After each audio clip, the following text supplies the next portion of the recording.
Monsieur le ministre d'État, Monseigneur l'Archevêque, Monsieur le Président du Conseil national, Monsieur le Président du Conseil de la Couronne, Monsieur le Secrétaire d'État à la Justice, Président du Conseil d'État, Madame le Secrétaire d'État, Mesdames et Messieurs les conseillers de gouvernement ministres, Mesdames et Messieurs, chers amis, c'est avec un grand plaisir que j'aborde comme chaque année cette cérémonie au cours de laquelle vont être nommés ou promus les récipiendaires dans les ordres institutionnels de Saint-Charles et de Grimaldi. Cette cérémonie occupe une place toute particulière parmi les événements de notre fête nationale en ce qu'elle permet de mettre à l'honneur les précieux mérites individuels de femmes et d'hommes voués au service de l'intérêt général. Comme j'avais déjà relevé l'an passé, la célébration d'une fête nationale ne doit pas occulter les maux dont souffre le monde, tels que les conflits armés qui durent et s'amplifient tant sur le continent européen qu'au Proche et Moyen-Orient, qui plongent une grande partie de l'humanité dans une grande souffrance. À ceci s'ajoutent les effets de plus en plus fréquents et dramatiques du dérèglement climatique qui affecte de nombreuses populations dans des régions éloignées ou tout près de nous. Si le contexte géopolitique s'est encore détérioré durant cette dernière année, les conséquences des atteintes à l'environnement se sont également fortement aggravées avec une ampleur et une rapidité sans précédent. À l'occasion de la 79e session de l'Assemblée générale des Nations unies au mois de septembre dernier, j'ai pu insister sur l'urgence de la paix mondiale juste et durable, indispensable pour garantir les droits humains fondamentaux. J'ai également tenu à souligner la nécessité de mettre en œuvre une action concertée pour lutter contre les changements climatiques, tout en réaffirmant l'engagement de Monaco en faveur de l'environnement et du développement durable. 2025 sera une année importante pour la planète avec la tenue à Nice de la 3e conférence des Nations unies sur l'océan et en ouverture de celle-ci, un forum sur l'économie et la finance bleue à Monaco. Leur objectif sera de sensibiliser l'ensemble des acteurs concernés et d'imaginer des solutions durables afin d'accélérer nos actions pour la préservation de l'océan, indispensable à la survie de l'humanité.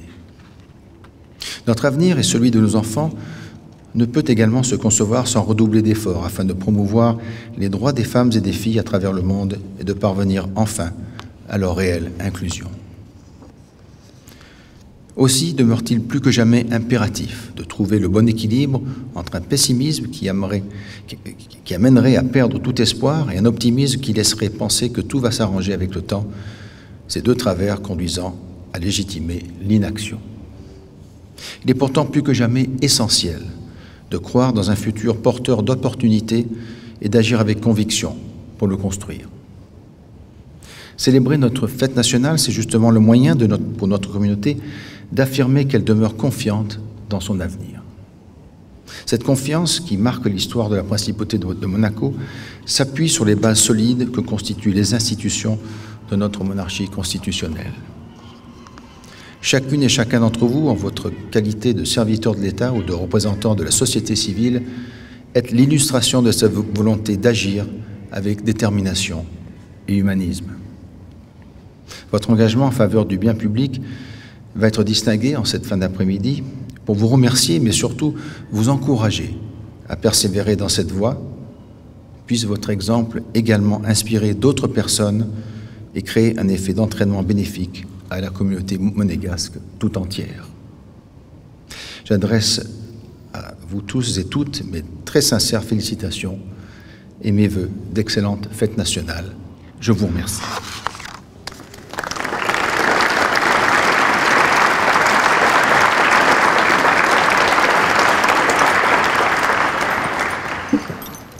Par ordonnance souveraine en date de ce jour, sont promus ou nommés dans l'ordre de Saint-Charles, au grade de grand officier, M. Louis Biancheri, président d'honneur de l'AS Monaco Omnisport.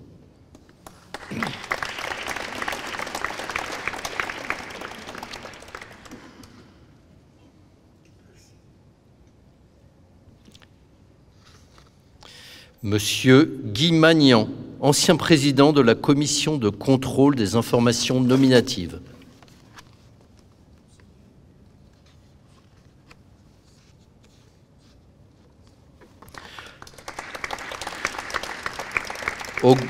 Au grade de commandeur, le professeur Henry de Lumley-Woodier, ancien directeur de l'Institut de paléontologie humaine.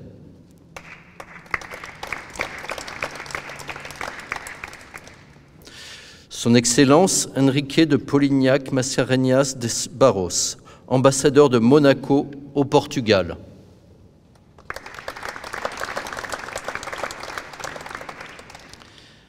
Son Excellence Madame Evelyne Janta, ambassadeur de Monaco au Royaume-Uni de Grande-Bretagne et d'Irlande du Nord.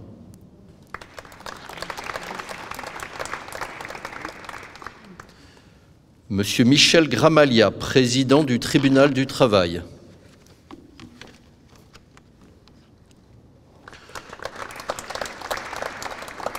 Au grade d'officier, Monsieur Mariano Bruno, consul honoraire de Monaco à Naples.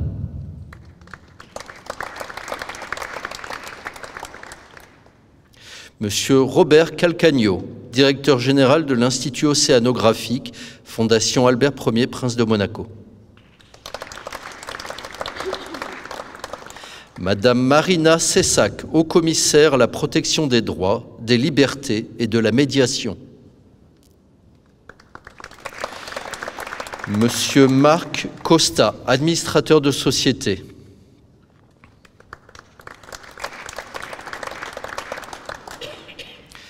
La comtesse Daniela D'Amelio Memo, gérante de société.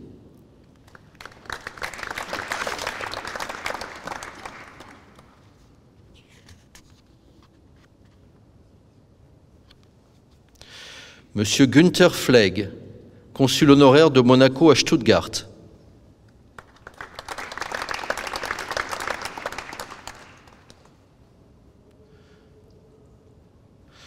Monsieur Alessandro Giusti, consul honoraire de Monaco à Florence.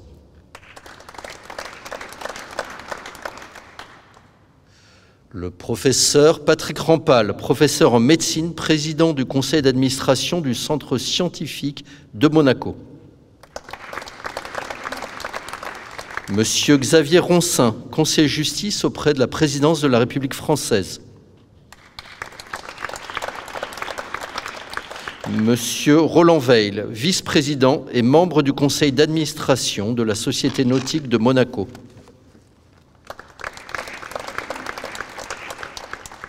Au grade de chevalier, monsieur Jean-Louis Antonielli, président de la Fédération monégasque du sport aviron.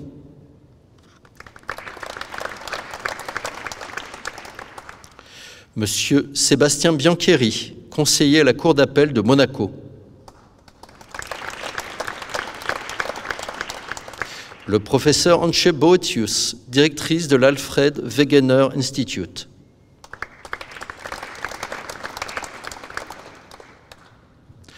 Monsieur Pascal Camia, directeur du développement international à la Société des bains de mer. Madame Isabelle Capelier, directeur général de laboratoire. Madame Marie-Christine Castellano, secrétaire générale de l'association Children and Future.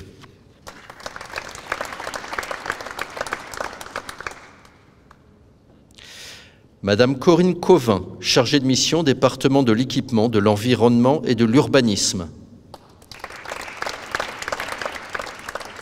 Madame Valérie Colette, adjoint au directeur de la Régie des tabacs et allumettes.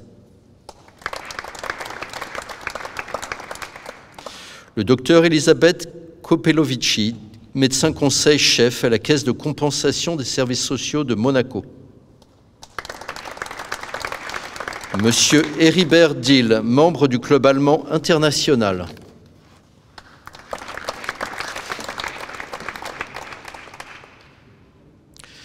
Monsieur Michael Dominguez, appariteur principal au département des finances et de l'économie et au département de l'équipement, de l'environnement et de l'urbanisme. Monsieur Giuseppe Durazzo, consul honoraire de la République d'Albanie à Monaco.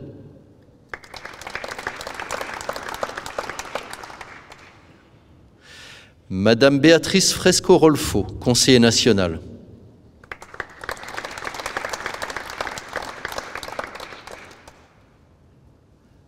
Madame Françoise Guel, membre du comité de perfectionnement du Centre scientifique de Monaco. Monsieur Éric Gaillard, photographe.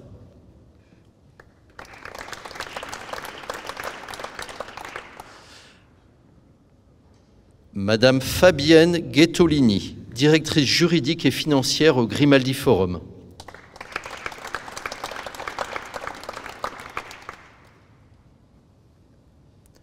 Monsieur Arnaud Hamon, directeur des affaires juridiques.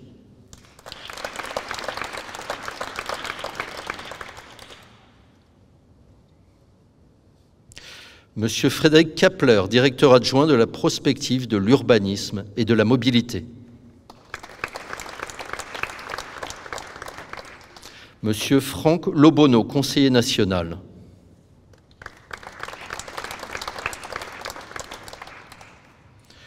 Monsieur Romain Loulergue, chargé de mission département de l'équipement, de l'environnement et de l'urbanisme.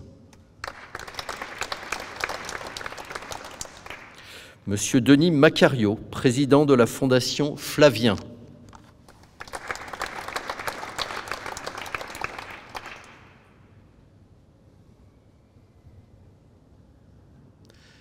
Madame Anne-Marie Monaco, membre du conseil d'administration de la Chambre immobilière.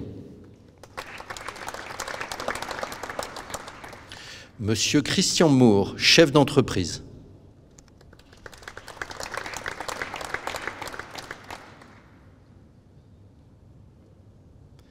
Monsieur Alain-Charles Perrault, membre de l'Académie des Beaux-Arts.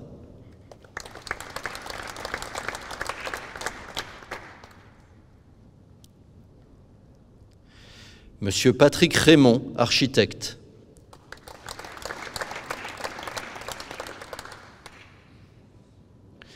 Madame Patricia Ray, avocat défenseur.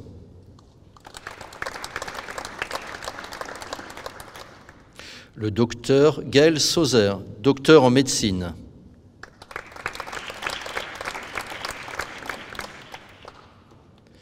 Monsieur Pierre Taulier, commandant de police.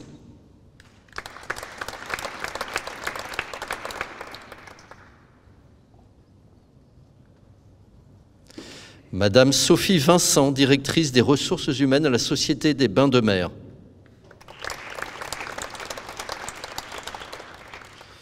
Monsieur Olivier Zanfirov, conseiller auprès du secrétaire d'État à la Justice, directeur des services judiciaires.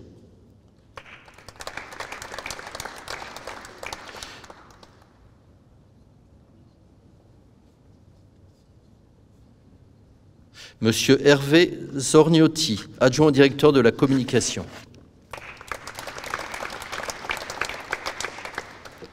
Par ordonnance souveraine en date du 17 novembre 2022, a été promu au grade d'officier dans l'ordre de Saint-Charles, Monsieur Pierre-André Chiappori, professeur d'université.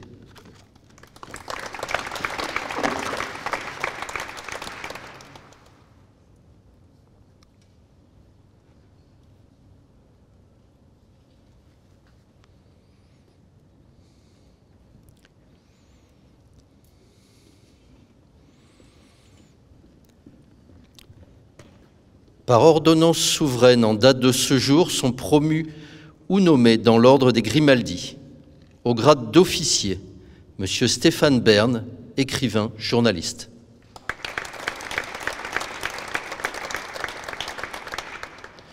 M. Guido Meyer, ancien consul honoraire de Monaco à Vaduz.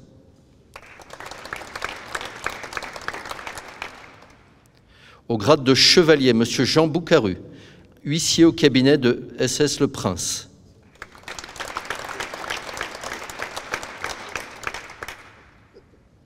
Monsieur Joseph Galetti, maire de Luciana.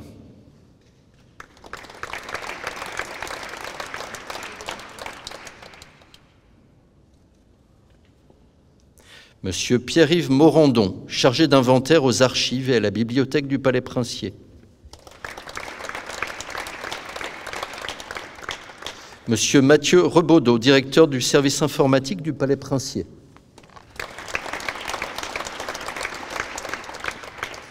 Monsieur Herbert Traube, membre du comité d'honneur de l'Association pour le devoir de mémoire.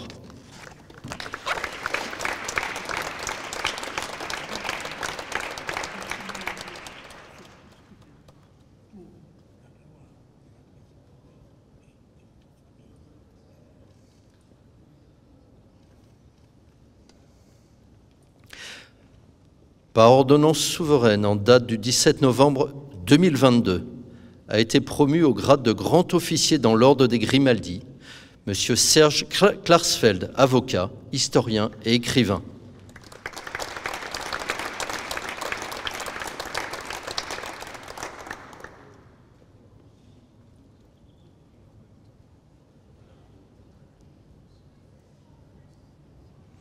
Au grade de chevalier, M. Pierre Curie, conservateur du patrimoine au musée Jacquemart-André.